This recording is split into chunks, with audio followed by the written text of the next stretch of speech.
Ignition sequence start. 6, 5, 4, 3, 2, 1, 0. All engine running. Liftoff. We have a liftoff. 32 minutes past the hour.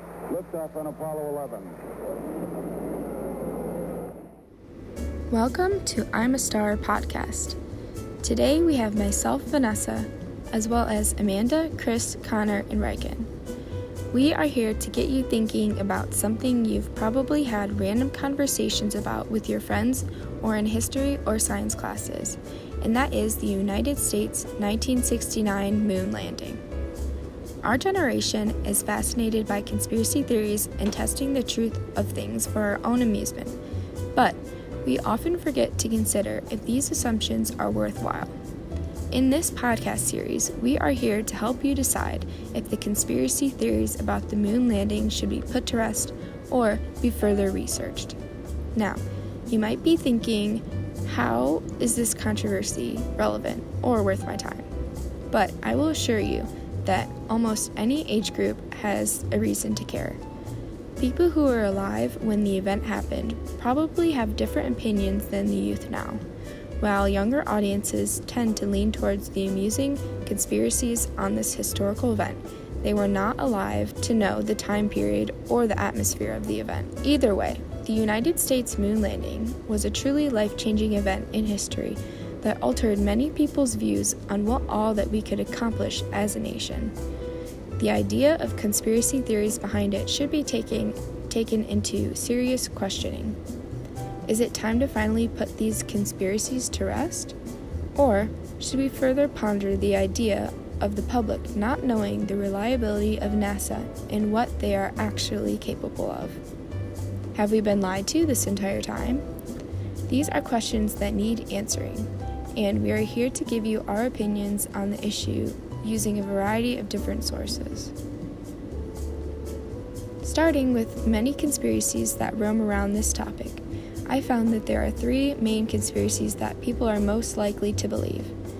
The first is that people believe our spaceship would not be able to pass through the Van Allen belts without being exposed to deadly amounts of radiation.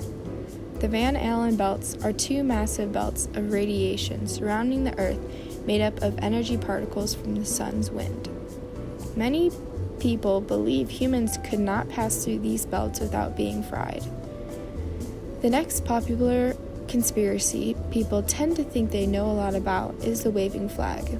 You don't need a lot of schooling to know that there is not wind on the moon, which leads many people, young and old, to fall back on this seemingly obvious reason that the moon landing was faked. The last conspiracy I want to mention is the fact that in pictures of astronauts on the moon, no stars can be seen. People reason that since we can see stars on the Earth, that we should be able to see stars from on the moon. This information comes from people's common sense and real-life experience on the Earth, rather than actual research. So I don't understand how many people can have a strong opinion on this one. All of these theories on why the moon landing was faked have been spread around enough for you to have heard at least one of them. So why is that? Do you think the event was faked? Keep listening, because next we have Amanda talking about all of the people who made this monumental event happen.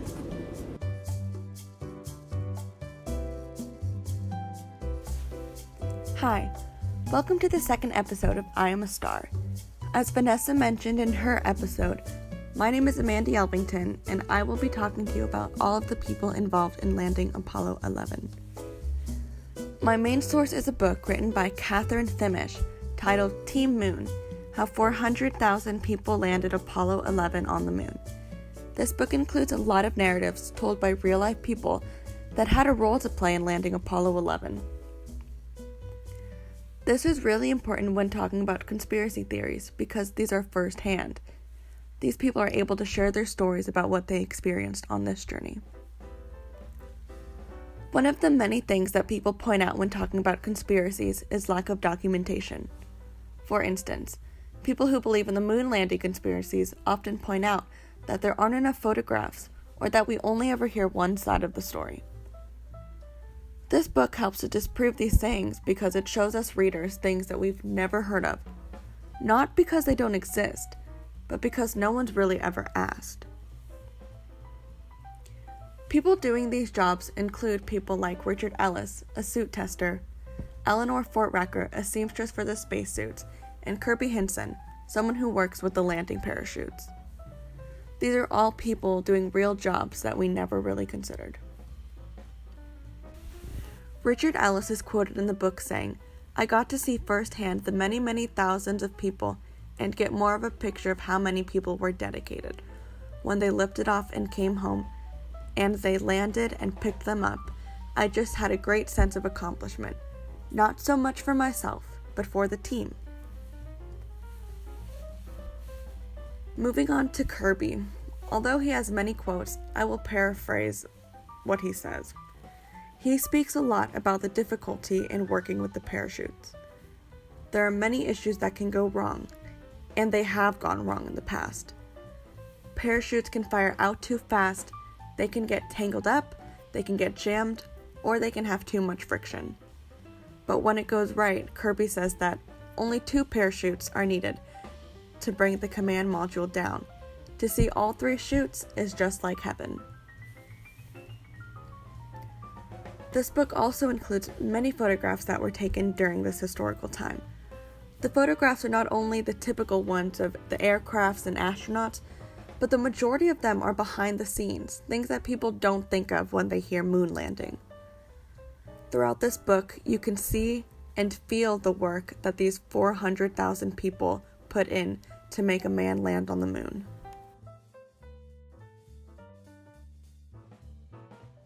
Welcome to the 3rd episode of I Am a Star. This is Heckin Canal. In this episode, I'm going to talk about why we should care about the moon landing. Most people believe in the moon landing because no one puts any thought into it. Are we just supposed to follow everything that we hear and not look at the evidence? I have analyzed the Apollo 11 flight journal, and it seems that most of the conversation that happened with NASA and the astronauts sound real. With the background noises and other factors in these audio clips, which will further prove my point, which is that the Apollo 11 flight to the moon did in fact occur. I will be playing one of the many audio clips that was recorded during this Apollo 11 mission to the moon. And the audio clip we'll be listening to took place on the 4th day when the astronauts were approaching the moon.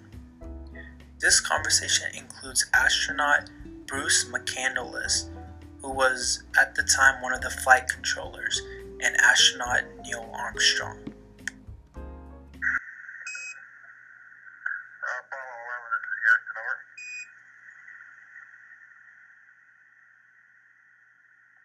Great. Roger. We're on low bit rate at the present time, so it's going to take us a little bit longer than normal to get this stuff up to you, over. I guess we're in no rush. Okay, we're here if you're there.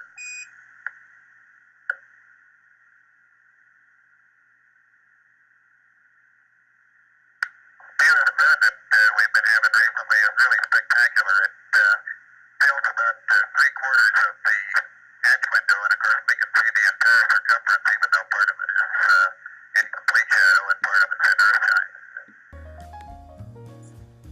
I only took what I thought was important from this audio clip conversation between Neil Armstrong and the NASA Control Center. And based on this conversation, I can conclude that at this time, the astronauts had a close and clear view of the moon, as they were about to be the first humans to ever land successfully on the moon. There are many audio clips on this Apollo 11 flight journal, ranging from 1 to 10 minutes, which are then followed by the full text of what is being said on those audio clips.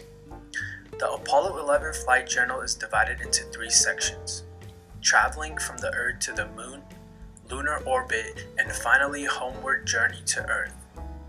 There are a total of 9 days on this flight journal, which are even further broken down into parts.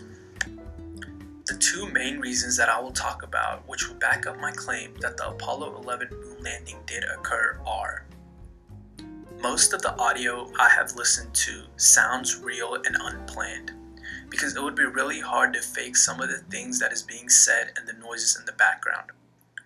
There are also many pictures that were recorded by the astronauts while they were on this Apollo 11 mission to the moon. In conclusion, even though there are certain conspiracy theories that need to be further investigated, overall, based on all of the first-hand evidence of the pictures and recordings that were taken during this Apollo 11 mission to the moon, and all of the pictures and recordings posted on this Apollo 11 flight journal, I can conclude that the moon landing was real.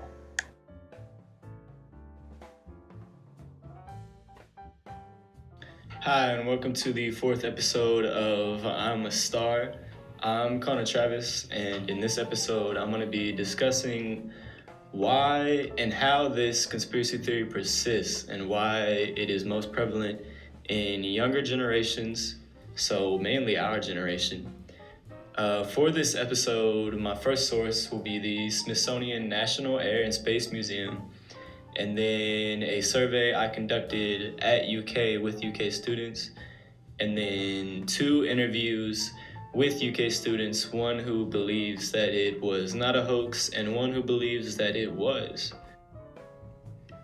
Now, to start this episode, I will be using an article from the Smithsonian website titled "Why Do People Persist in Denying the Moon Landings?" published on April 1st of 2010. This article traces our conspiracy theory to the point of the first Apollo missions, where a small group of Americans denied that it had taken place. The article continues to say that the majority of these Americans were young people like you and me. It then goes to 2004, where a poll revealed that among Americans between 18 and 24 years old, 27% expressed doubts that NASA went to the moon, according to pollster Mary Lynn Dittmar. Now, continuing to today, the article goes on to say, aided by a youth movement that does not remember what went down in the Apollo era, and for whom distrust of government runs high, jaded by so many other government scandals, these younger members of society, find it easy to believe the questioning they see on myriad moon hoax websites. So you can see from 1969 to 2019, conspiracy theories have always had young people like you and me at their heart. So why is this?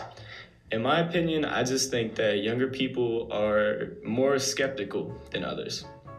I think that we don't like to take things at the face value. We want to find understanding on our own. We want to question things, and this is definitely not a bad thing. Now, I wanted to apply this at UK, so I chose to conduct a general consensus survey on South Campus, where I interviewed 50 students and asked them whether they thought the moon landing was faked or not. Now, 44 did not believe that it was faked, but 6 did. I went on to question these 6, and 4 of them cited distrust in our government for their main reason. 2 of these students actually exemplified this with 9/11. They blamed 9/11 on George W. Bush, which is another popular conspiracy theory. The other 2 students who believed that it was faked cited the U.S. flag waving in space, that famous photograph, and they said, well, there's no wind in space, why is it waving? Now, finally, I wanted to conduct 2 interviews with 2 UK students on their opinions on the 1969 moon landing. Now, my first question for them was whether they believed that it was faked or not, and based on that answer, I asked them about any evidence against that. Now, my first interviewee was Cameron Markham, age 19, and when I asked him whether it was faked, he laughed. He said, seriously? No. And he cited the video of the moonwalk, the famous voice recording of Neil Armstrong. So, one small step for man, one giant leap for mankind, right? And then finally, he said, well, the American flag is still on the moon. So of course it happened. Now, when I asked him about any evidence that might make him question that, he basically just said, what evidence? He said that it was just so overwhelming for it to be true that he could not foresee it not being true. My second interviewee was Dylan Brooks, also age 19, And when I asked him whether it was faked, he said, yeah, 100%. He claimed that in 1969, when the Cold War was going on, the U.S. simply wanted to exhibit domination over the USSR, and they faked it. Now, when I asked him about all the overwhelming evidence for it to be true, he said, well, of course there's evidence. NASA and the government are lying to us. So serious tinfoil hat vibes, right? He also went on to cite 9/11, where George Bush lied to us, apparently. And he said, well, if they can do it in 2001, why couldn't they do it in 1969? Hello and welcome to episode 5 of the I'm a Star podcast. I decided to look at the Mythbusters episode where they took a look at a lot of the myths surrounding the moon landing and a lot of the conspiracies. They went through and attempted to disprove or prove if the conspiracies were true or if there was science that could explain these myths that these conspiracy theorists were talking about. And they really just went through some of the more common theories about the moon landing, not some of the really wild and out there ones. So throughout the episode, they used everything at their disposal to prove or disprove these myths. They successfully made everything seem to be in favor of the moon landing actually happening. Every test they made seemed to perfectly disprove each conspiracy, but, that could even be a bigger part of a even larger conspiracy. Could the Mythbusters have been hired by the government to help cover this up? And I think there's more to be discussed on that.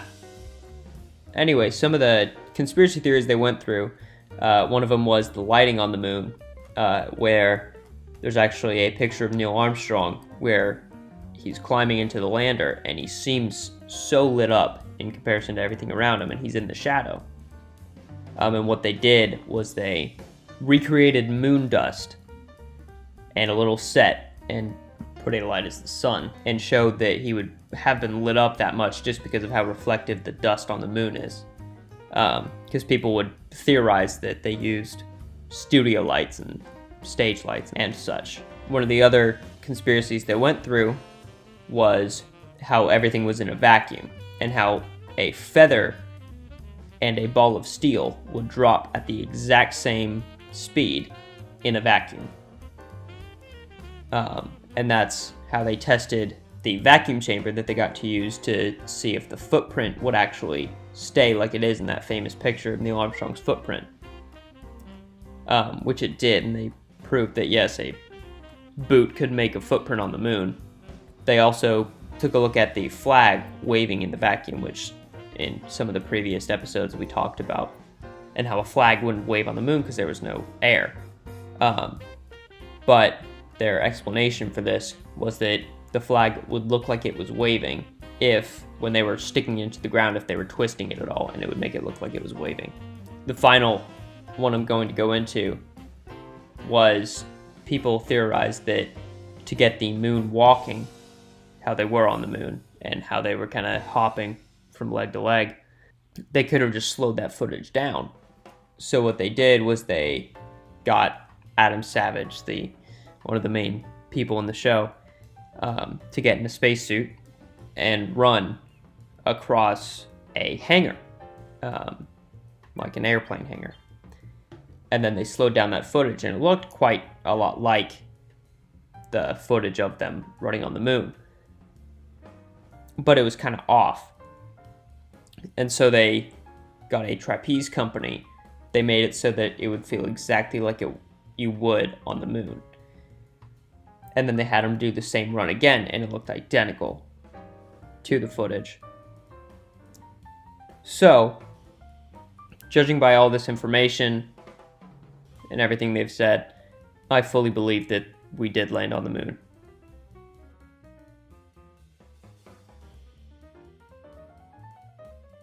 Welcome to the final episode of I'm a Star. I'm Chris Mara. I'm Rican Canal. I'm Connor Travis. I'm Vanessa Spring. And I'm Amanda Abbington. Alright, we're going to start this episode off with our own personal views on the conspiracy theory. Chris, What do you think about it? I believe that we did land on the moon in 1969. I believe this because the Mythbusters proved and disproved a lot of the myths and theories about the moon landing. After looking at all the flight journals and digging deep into this topic, it was a hard decision, but I believe the moon landing was real. After looking into many conspiracy theories, I was beginning to believe in them, but more reliable sources point to it being real. So I believe it did in fact happen, and the conspiracy theories should be put to rest. Just because people don't live on the moon yet doesn't mean we haven't been there. I also believe that the moon landing was real. I never truly believed in the conspiracies, but looking into all of them helps solidify my opinion. I also believe that we landed on the moon in 1969. So initially, my episode was supposed to be focused around a teacher interview, which would provide the professional standpoint stakeholder. But every single professor I emailed rejected me or ghosted me. So I had to change this to the stakeholder standpoint of our generation. So I used 2 interviews, a survey, and then the Smithsonian article to give this viewpoint. One question that I think our listeners will be really interested in is the problems that we faced during this production.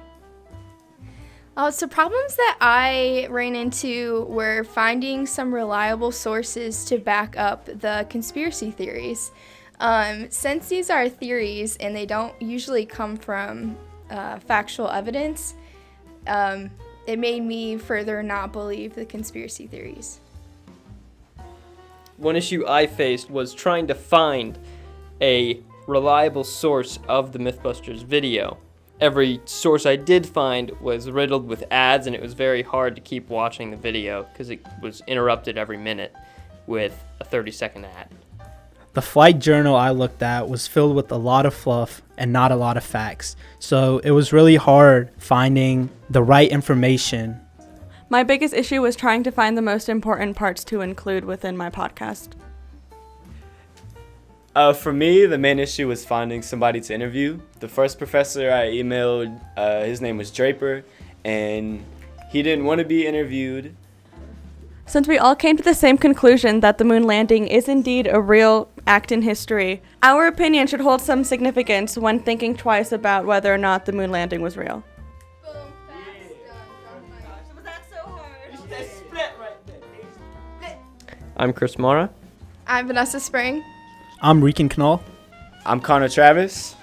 And I'm Amanda Elvington. Over and out.